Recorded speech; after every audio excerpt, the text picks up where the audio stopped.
Good afternoon, fourth grade champions. I hope you've been reading along in our book, Out of My Shell. I was thinking about the book last night, and I have a couple of things I'd like to share with you. One, and I don't know if you could see this, I'm going to try really hard to like hold it up or something. We're finding out that she's finding sea glass, and she's kind of wondering if it's something magical or some kind of connection for her. And so I have some little pieces actually of sea glass that I've collected. I don't know if you can see that.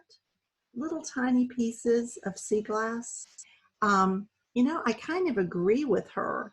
They're kind of unusual. And you wonder, like, what's the message there? When you find these little pieces of glass in the sand. And then also, of course, since we're talking about loggerhead turtles, this is kind of close to that. And I thought you might like to have him join us today. So one of my favorites. This is a great story. We are reading Out of My Shell. And glad you're here today. And glad you're reading along on this beautiful Friday. So let's start reading now, and who knows, maybe he'll listen in as well.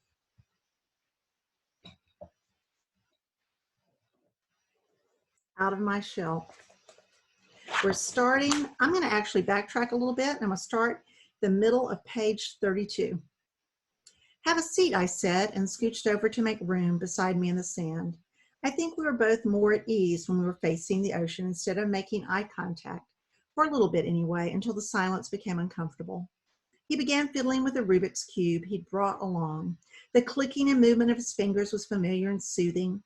He'd started cubing last summer. He was so proud when he showed Dad and me that he knew how to solve the puzzle. Not that Aiden was one to brag. I could just tell. He'd tried to teach me a few algorithms he learned on YouTube, and I got to a point where I could unscramble the first few layers, but then summer ended. I regretted not practicing at all during the school year. You've gotten faster, I said, when each of the 6 sides showed only one color. There was something appealing about it, a random mess of red, green, orange, yellow, blue, and white squares being sorted and arranged neatly. It made me wish that when life got mixed up, it could be unjumbled, that it was possible for everything to be clicked back into place. Thanks. New speed cube. It's smoother, Aiden said. Cool. Want to scramble it for me? He asked. I took the cube and started twisting and turning the layers until the colors were all mixed up again. I wanted to apologize for bolting the day I'd arrived, and I knew I should explain my father's absence, but the words wouldn't form inside my head, let alone exit my mouth. I handed the cube back to Aiden. He took it but didn't attempt another solve. He seemed to be waiting for me to say something. When I stayed clammed up, he said, "Where's your..." I had to think of something to say and quick. "I saw a sea turtle here last night and the night before that," I blurted before he could finish his sentence. For a moment, I worried I might as well have been wearing a cartoon princess t-shirt, that my love of sea turtles would make me seem silly and young. But then he said, "That's great." His response struck me as genuine, but also a tad disappointed. I brought up the turtle as a diversion, and we both knew it. I continued anyway. "Yeah," I hedged. Except she started crawling ashore last night, but turned around before making a nest. I think all the light coming from the beachcomber might have scared her away. Aiden said. "But you're not sure?" I shook my head. "Wouldn't your dad know?" he asked in a voice so soft I could barely hear him over the crashing surf. I shook my head harder this time. Dad would know, but I didn't want to go there. "Olivia, why?" I cut Aiden off before he could finish. "Maybe your grandfather can help. He can turn off the lights at night. Can't he? Will you ask him for me?" Aiden searched my face and quickly dropped his gaze. "No," he said, as if he were speaking to the sand. His answer surprised me. It wasn't like Aiden to tell me no. When we were younger, he'd let me wrap him in capes made from seaweed and pretend to be anyone I wanted him to be, my co-explorer, an evil villain, or an alien from a distant planet. Please? I'm really worried about, I started. No. He cut me off this time. I knew I was acting differently, but why was he? Our friendship had always felt so natural and easy. Maybe he wasn't interested in being my friend anymore. He had other friends he could hang out with this summer. I didn't. I didn't really have anyone else to turn to. But look, you don't even know that the beachcomber is the problem, he grumbled. I opened my mouth to speak again and closed it without saying another word. It crossed my mind that he might be shutting me out because that's what I was doing to him. But I'd never known Aiden to be petty. Last summer, I would have pressed him for a reason. Then again, last summer, there were no secrets between us. I let it go, and we fell back into silence. I didn't get sleepy again, not with Aiden beside me. Even the thought of having thoughts was draining, though, so I let my mind go blank. I let myself be lulled into sweet nothingness by the night. Chapter 4. Loggerheads are carnivorous. They use their strong jaws and sharp beaks to crush the shells of crabs and shrimp. Grandpa stood at the counter, dressed in a checkered robe, grinding coffee beans. When he noticed my arrival, he spun around to greet me. "Good morning, Olivia." There was a playful twinkle in his eye as he held up the bag of beans. "Precise grinding enhances the flavor and aroma. But I suppose you're too young to appreciate coffee." I shrugged. This was sort of true. Dad had let me sips from his mug before. It always singed my mouth and tasted bitter. But the smell was another story. The smell reminded me of our local bookstore back in Denver. It reminded me of rain, Saturday mornings, and a cool breeze wafting through open windows.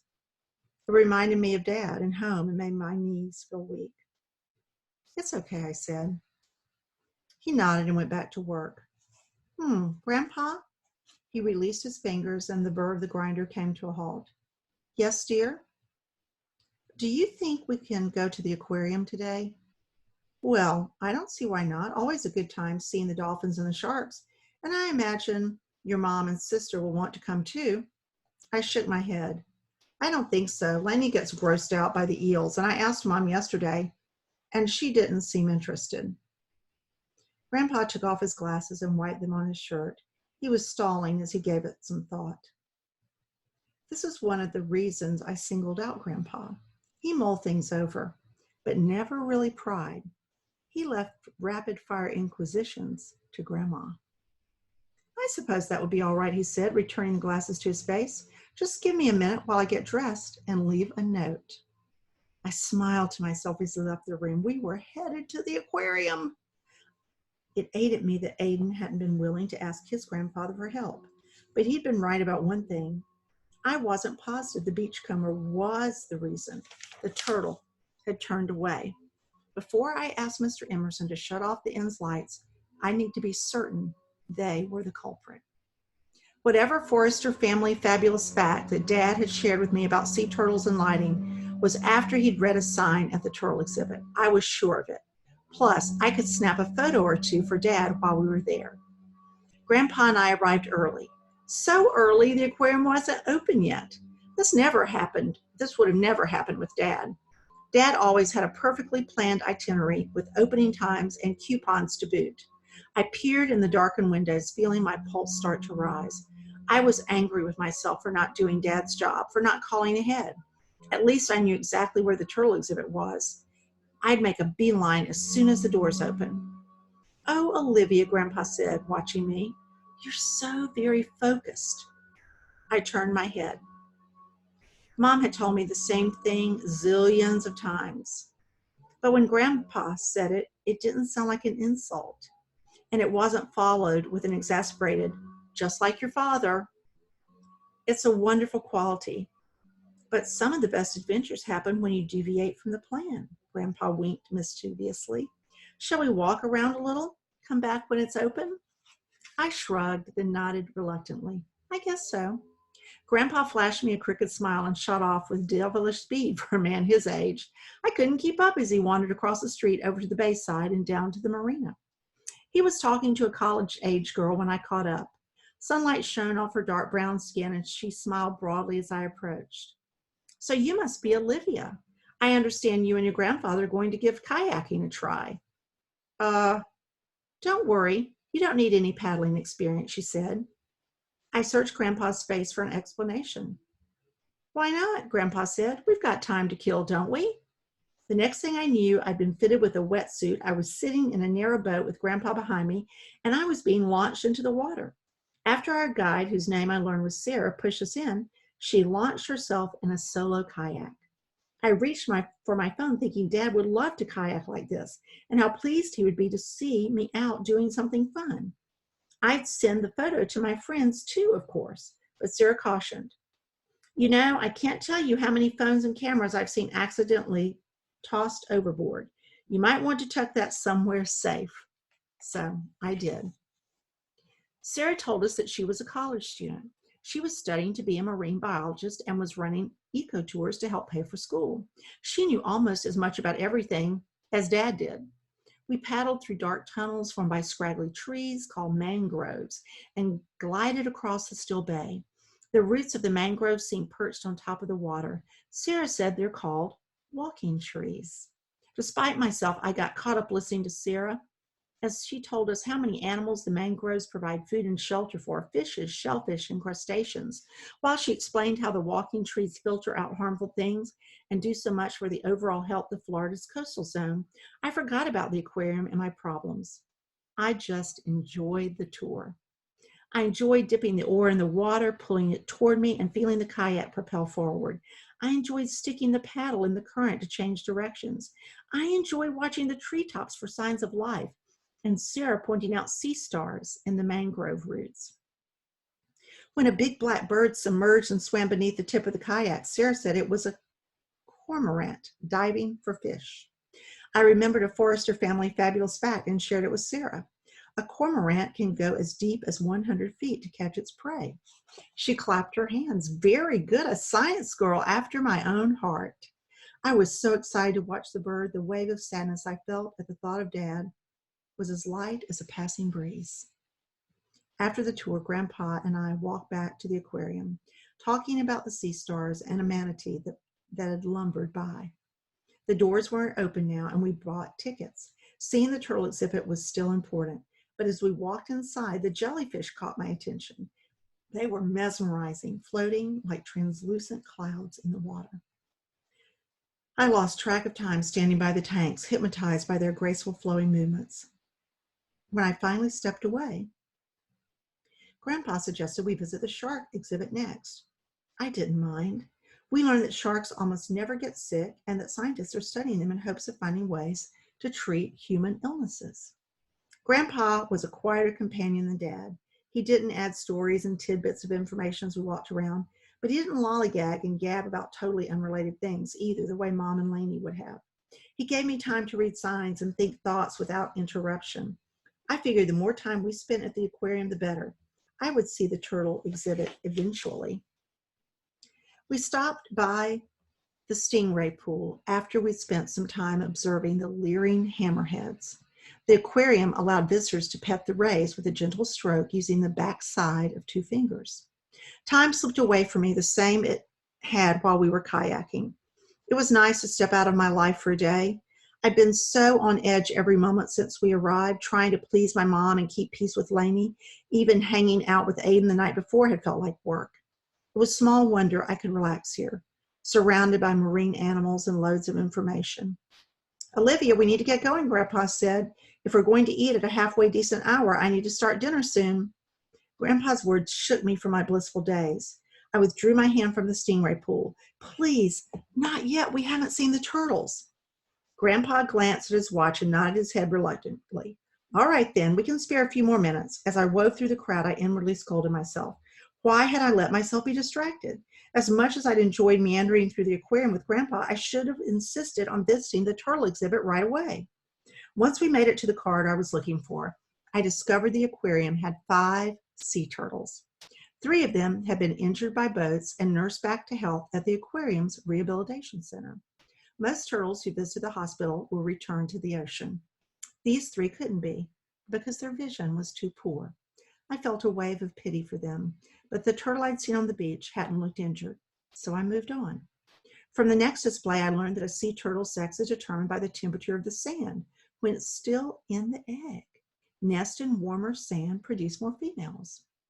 Hurry, please, Olivia, Grandpa said. I sped to the next sign where I gathered that sea turtles have been swimming the ocean since the Jurassic period. They survived what dinosaurs couldn't, but now face many modern threats: hunting, loss of beaches, and trash. My stomach twisted into a ball of knots when I read that thousands of turtles die every year after eating or becoming entangled in plastic bags. They mistake the plastic bags for jellyfish. Then I came to a placard that read, "What you can do," and my eyes got stuck on the very first line. Turn off or shield outdoor lights. That was it, what Dad had been talking about. My throat tightened as I read on. Artificial lighting on beaches discourages the turtles from nesting in safe places and disorients hatchlings. Hatchlings use moonlight to navigate their way to the ocean. Bright lights coming from the shoreline can confuse baby turtles and lead them astray. Here was the answer I'd been searching for. The light coming from the beachcomber was what was scaring the turtle away. I snapped my first photo of the day, proof, while a whole slew of emotions washed over me: anger, frustration, sadness. I wanted to scream. Instead, I quietly scanned the rest of the display, but it was about cleaning up trash and filling in holes that could entrap hatchlings on their way to the water. It said nothing more about lighting. Grandpa gave my upper arm a gentle squeeze. "Olivia, my dear, I'm afraid we're out of time." I looked at him pleadingly. I wasn't ready. I wanted to talk to someone. I wanted to find out more about the artificial lighting, its effect on the sea turtles, and what could be done about the beachcomber. I couldn't turn off the end's lights or shield the beach from all that illumination myself, but there had to be something someone could do to help the poor turtle. "I'm sorry, but not only is supper going to be late, your mother is going to be worried. We've been gone a very long time." He was right. Mom would start thinking we'd been in a car accident or worse if we didn't get back soon. My head drooped like it was on a rope instead of connected to my backbone. I bobbed my chin up and down obediently, then let my grandfather lead me out of the aquarium. It wasn't until we were in the car on our way back to the beach house that I realized I'd been so absorbed with what I was doing that I hadn't taken any photos worthy to share with Dad. That and my concern for the turtle cast a dark shadow on what would otherwise have been a fun day. All right, we're stopping there, and we will begin with Chapter 5 on Monday. And I thank you for participating in our read this week, and I can't wait to see you on Monday. I hope you have a really good weekend, fourth grade champions. Bye.